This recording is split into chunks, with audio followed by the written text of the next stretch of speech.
Corex city के नाम से हमारे रीवा को जाना जाता है। पुलिस के आला अधिकारियों के साथ करीब 1.5 घंटे 2 घंटे इस पर मंथन किया था कि किस तरीके से इसको समाप्त किया जाए। इसकी लत या इसका एडिक्शन बहुत जल्दी हो जाता है, फिर वो चाह के भी उसको बिना मदद के छोड़ नहीं पाता है। अचानक छोड़ देगा अगर आदमी तो बीमार पड़ जाएगा। कई बार कोशिश भी किया लेकिन बहुत मुश्किल है इसको छोड़ देना। ये तो रीवा में हर जगह मिल जाती है, जहाँ लेना हो वहाँ मिल जाएगी आप। कोरेक्स नाम तो सुना होगा, अगर नहीं तो हम आपको बताते हैं। इसे कहीं माहौल तो कहीं सिस्टम कहते हैं। यह एक कप सिरप है। इसका इस्तेमाल खांसी आने पर 1-2 ढक्कन पीकर किया जाता है, जिससे खांसी से राहत मिले। लेकिन विंध्य खासकर रीवा के आसपास के जिलों में कोरेक्स का इस्तेमाल नशीली कप सिरप के रूप में किया जा रहा है, क्योंकि ये नशा है कोरेक्स का जो छूटता ही नहीं। नमस्कार, मैं हूं आशुतोष तिवारी और आप मुझे देख रहे हैं विस्तार न्यूज के डिजिटल प्लेटफॉर्म पर। आज हम बात कर रहे हैं नशीली कप सिरप कोरेक्स के बारे में। अब सवाल यह है कि कोरेक्स है क्या? दरअसल कोरेक्स कोडीन अफीम का एल्काइड है, जिससे कफ सिरप और पेन किलर दवाइयां बनाई जाती हैं। कोरेक्स की कई तरह की प्रिपरेशन मार्केट में उपलब्ध है। नशीली कफ सिरप की यह प्रिपरेशन कई नामों से मार्केट में बिक रही है। हालांकि इसका सबसे मशहूर नाम कोरेक्स ही है। अब सवाल यह है कि कोरेक्स का नशीली कफ सिरप के रूप में इस्तेमाल कब से किया जाने लगा। बात अगर विंध्य की करें तो विंध्य में लोगों की ये आम राय है कि नशे के रूप में कोरेक्स का इस्तेमाल रीवा से ही शुरू हुआ है। यह शुरुआत आज से तकरीबन 20 साल पहले वर्ष 2003 से ही हो गया था। आज तो यह नशा रीवा ही नहीं देश के कई हिस्सों तक पहुंच गया है। वैसे तो उड़ीसा की पहचान गांजा की खेती और तस्करी के हब के रूप में है, लेकिन अब उड़ीसा में भी नशीली कप सिरप का तेजी से इस्तेमाल होने लगा है। हाल ही में उड़ीसा के बरगढ़ कस्बे में पुलिस ने एक घर में छापामार कार्रवाई की। इस कार्रवाई में नशीली कप सिरप की करीब 500 बोतलें और बेहोश करने वाले 1200 इंजेक्शन जब्त किए गए और इस सिलसिले में एक व्यक्ति को गिरफ्तार भी किया गया। इसलिए यह कहना गलत नहीं होगा कि नशे के लिए नशीली कप सिरप का इस्तेमाल मध्य प्रदेश और विंध्य में ही नहीं बल्कि पूरे देश में होने लगा है। बात विंध्य की करें तो मध्य प्रदेश का यह इलाका पूरी तरह से कोडीन फास्फेट नाम के इस केमिकल के चपेट में आ ही गया है। ये नशा ऐसा है जो रीवा, सीधी, सतना, शहडोल, सिंगरौली के यूथ को उड़ाकर नशे की एक ऐसी दुनिया में ले गया जहां से आज का यूथ निकल नहीं पा रहा है। और बात रीवा की करें तो रीवा की हर गली, मोहल्ले, सड़क और नालियों में आपको आसानी से इस नशीली कप सिरप की शीशियां मिल जाएंगी। रीवा के लगभग सभी टूरिस्ट प्लेस और ऐतिहासिक स्थानों में कोरेक्स की शीशियों का अंबार लगा हुआ है। इस लिहाज से आप रीवा को कोडीन सिटी या कोरेक्स सिटी भी कह सकते हैं। और तो और अब तो जनप्रतिनिधियों ने भी रीवा को कोरेक्स सिटी का तमगा देना शुरू कर दिया है। हाल ही में रीवा जिले से सिमरिया विधायक अभय मिश्रा ने रीवा को कोरेक्स सिटी कहते हुए उप मुख्यमंत्री राजेंद्र शुक्ला पर निशाना साधा था। हमने उनको परिचय बताया कि मैं मध्य प्रदेश से हूँ, रीवा जिले से हूँ। बोले ओ कोरेक्स सिटी, रीवा कोरेक्स सिटी अंग्रेजी में। तो हमने कहा कोरेक्स सिटी कैसे? तो बोले आपके रीवा को हम लोग कोरेक्स सिटी बोलते हैं। हमने कहा क्यों? बोले हिमाचल में मेरी फैक्ट्री है, दवा बनाता हूँ, मेरे फैक्ट्री में खांसी की दवा बनती है, उसका 60% अकेला मैं रीवा में देता हूँ। ये स्थिति है ये कोरेक्स सिटी की।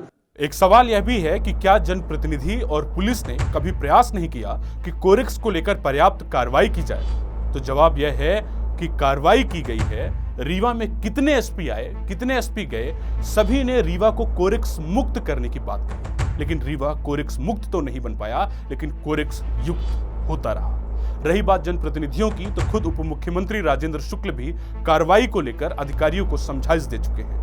आप खुद सुनिए उप मुख्यमंत्री राजेंद्र शुक्ल कोरेक्स के बारे में क्या सोचते हैं। एक हफ्ते पहले हमने पुलिस के आला अधिकारियों के साथ करीब 1.5 घंटे 2 घंटे इस पर मंथन किया था कि किस तरीके से इसको समाप्त किया जाए, इसकी जड़ों पर प्रहार किया जाए, जिससे कि इसकी उपलब्धता शून्य हो और हमारी नई पीढ़ी, आने वाली पीढ़ी जो है इससे प्रकोप से बच सके। अब तक विंध्य में कोरेक्स को लेकर कई कार्रवाई हुई, बावजूद इसके विंध्य का युवा मेडिकल नशे की गिरफ्त में जा रहा है। हर गली मोहल्ले में धड़ल्ले से नशे का कारोबार हो रहा है। पुलिस और कानून को चकमा देकर नशे के सौदागरों ने जड़ें इतनी गहरी जमा ली है कि समाज अंदर ही अंदर खोखला होता जा रहा है। पुलिस के अधिकारी और जनप्रतिनिधि कुछ नहीं कर पा रहे हैं और आलम यह है कि दिन दहाड़े भीड़ वाले इलाके में नशा करते हुए युवा आसानी से मिल जाते हैं। सुनसान जगहों पर, गांव हो या फिर शहर, नशीली कप सिरप की खाली बोतलें कहीं भी पड़ी मिल जाती है। हालात यह हैं कि कॉलेज के पीछे थाने के पास सार्वजनिक चौराहों पर खाली शीशियों और गोलियों के रैपर पड़े रहते हैं। ये खाली बोतलें बताती हैं कि मेडिकल नशे ने किस कदर युवाओं को अपनी गिरफ्त में ले लिया है। नशा करने वाले लोगों की माने तो नशीली कफ सिरप कोरेक्स का मिलना बेहद आसान है। हर गली मोहल्ले में नशीली कफ सिरप आसानी से मिल जाता है। विस्तार न्यूज की टीम ने ग्राहक बनकर नशीली कफ सिरप की तलाश की तो छोटे छोटे बच्चे भी इस कारोबार में शामिल मिले, क्योंकि नशे का कारोबार करने वाले माफिया नाबालिगों को इसकी सप्लाई का जरिया बना रहे हैं। 18 से 25 साल के युवा सबसे ज्यादा नशे का शिकार होते हैं। नशीली कफ सिरप लेने के बाद व्यक्ति को कैसा लगता है, उसके शरीर में इसकी वजह से क्या क्या दिक्कतें होती हैं और यह नशा कैसे काम करता है, यह जानने के लिए जब हमने एक ऐसे ही शख्स से बात की जो नशे का आदी है, उसने बताया कि नशीली कफ सिरप के नशे की गिरफ्त में आने के बाद इससे निकलना कितना मुश्किल है। आप भी सुनिए। कई बार कोशिश भी की है कि छोड़ दें, भाई घर वालों का भी काफी प्रेशर रहता है। और भी लोग हैं जो दबाव देते हैं कि ये नशा मत करिए। कई बार कोशिश भी किया, लेकिन बहुत मुश्किल है इसको छोड़ देना। बड़ी तकलीफ होती है। जैसे अगर छोड़ दिए तो क्या दिक्कत? छोड़ने के बाद अचानक छोड़ देगा अगर आदमी तो बीमार पड़ जाएगा। नहीं पिए अगर किसी दिन नहीं लिए तो फिर शरीर काम करना बंद कर देता है। तो ये कहाँ मिल जाती है आप लोगों को? ये तो हरीजों में हर जगह मिल जाती है, जहाँ लेना हो वहाँ मिल जाएगी आप। अच्छा, बिल्कुल, ये तो खदान है रीवा। यह नशा करने के बाद किसी भी व्यक्ति के मानसिक स्थिति पर कितना गहरा असर होता है, यह जानने के लिए हमने मनोचिकित्सक से बात की। मनोचिकित्सकों का कहना है कि मेडिकल नशा ऐसा होता है जिसकी लत आसानी से लग जाती है, आसपास जल्दी से मिल जाता है और जब कोई इसकी गिरफ्त में आता है तो इसे छोड़ना आसान नहीं होता। इसका एक तो बहुत बड़ा कारण है कि इसकी उपलब्धता है। दूसरा, नशे की सबसे बड़ी फैलने की वजह होती है पीयर प्रेशर, कि दोस्त ले रहे हैं या घर का कोई आसपास का ले रहा है, उससे उसकी आदत पड़ जाती है। और मेडिकल नशे के साथ सबसे बड़ी नुकसानदायक चीज़ ये है कि यदि कोई इसको लेना शुरू कर देता है तो इसकी लत या इसका एडिक्शन बहुत जल्दी हो जाता है। फिर वो चाह के भी उसको बिना मदद के छोड़ नहीं पाता है। तो उसके बाद वो नशा इसलिए ले रहा होता है क्योंकि उसको बिना लिए उसको उसके साइड इफ़ेक्ट्स हो रहे होते हैं। पिछले 3 सालों में अकेले रीवा में 500 से अधिक की गिरफ्तारी मेडिकल नशे के मामले में हुई है, जिसमें काफी लोगों को 10 साल से अधिक की सजा भी न्यायालय के द्वारा सुनाई गई है।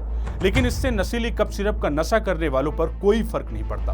बावजूद इसके मेडिकल नशे का अवैध कारोबार जस का तस बना रहता है। नशीली कफ सिरप के मुद्दे पर आप क्या सोचते हैं, हमें कमेंट बॉक्स में बताइए। हमें लाइक करिए, शेयर करिए और सब्सक्राइब करिए।